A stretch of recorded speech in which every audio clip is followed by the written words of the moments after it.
I'm going to let you all in on a little part of me that a lot of the students that I have this term don't know about. You know, it's a funny thing because each one of my students do not know why I walk the way I do, and they don't know what my disability is. And honestly, I like it that way.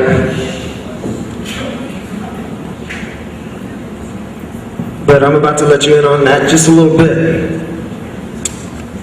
I wasn't always up here rapping and dancing and moving around. The story goes back farther than that. I was born way back on August 19th, 19... something like that. And see, when I was born, I had this aching pain in my head. Now, I don't remember much about it. It was a long time ago. But when I was born, I had this aching pain in my head. The reason was because there was another little guy in my mom's womb kicking me in the head, saying, "Get out, man, I need some room, get out." The guy kicking in my head was my identical twin brother, and he came out right after me, actually 16 minutes later, so I'm older. And then he had a bruise on his head because there was another little guy kicking him in the head saying, "Get out, get out." And that was my identical triplet brother. He came out. We were all 2 pounds and some ounces. And that was before fertility drugs and before Octomom hit the scene. It was rare, you know. When we came out, we were all in intensive care and dangerously hanging on to life. And I lost one of my brothers at 13 months, my brother Dennis, from sudden infant death syndrome. But then my twin brother and I continued to move on. And but see, I wouldn't develop properly. Wouldn't crawl. The kids are crawling. Other kids are running and walking. It took 8 physicians to figure out what my disability was. Finally, they diagnosed me with cerebral palsy. This is when a part of the brain is affected that affects your balance, motor skills, muscle tone. And the doctor said, talked to my father, said, "Mr. Simon, I have to let you know a few things about your little boy. First, just make sure he's happy. Make sure he's happy because he'll never walk. He'll never go to a public school. He won't live independently. He won't go to college, and he won't become a professional. Because he can't." And my dad said, "Boo!" Don't finish that for me. He said, "My son will walk. He will go to school. He will go to college, and he will become a professional. He's going to do this." The doctor says, "You're dreaming, Mr. Siner." He says, "Watch the dream come true. Watch it happen." So my father kept pushing me and pushing me. My mother kept pushing me. When my twin brother was old enough, he was pushing me. And I'd like to see that doctor now. I'd like to see all those doctors now. Something you should know. Forget about what haters say. Ignore them until they fade away. I kept ignoring them. Didn't have a choice. It helped because if I didn't try, my father would make sure his foot would find my rear end and I'd get the job done anyway. "You will do it, boy." So yeah, I would like to talk to that doctor today who said I would never walk. And I don't know about y'all, but you know, I had a chance to turn that obstacle into an opportunity. The obstacles of saying you can't, well, I showed that I could do a little bit. And you can. I want you to know, anything you put your mind to, your dreams can become a reality. Keep that ambition as strong as possible. It's just me, or is it cold in here? It's cold in here. Somebody give me my jacket. Give me my jacket.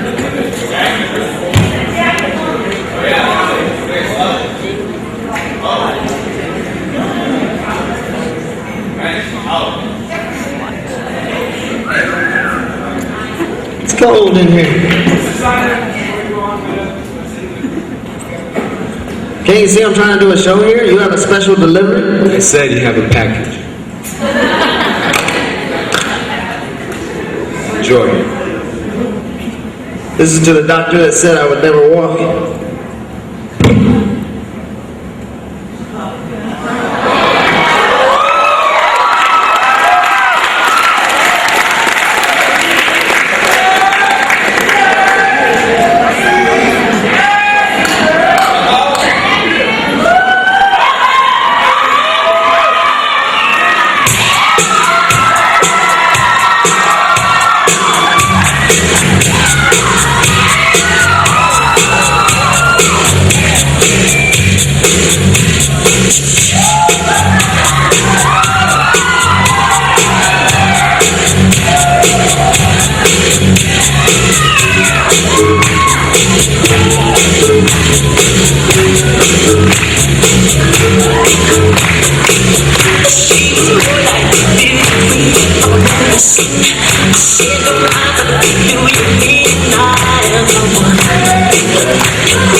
Okay. Shh.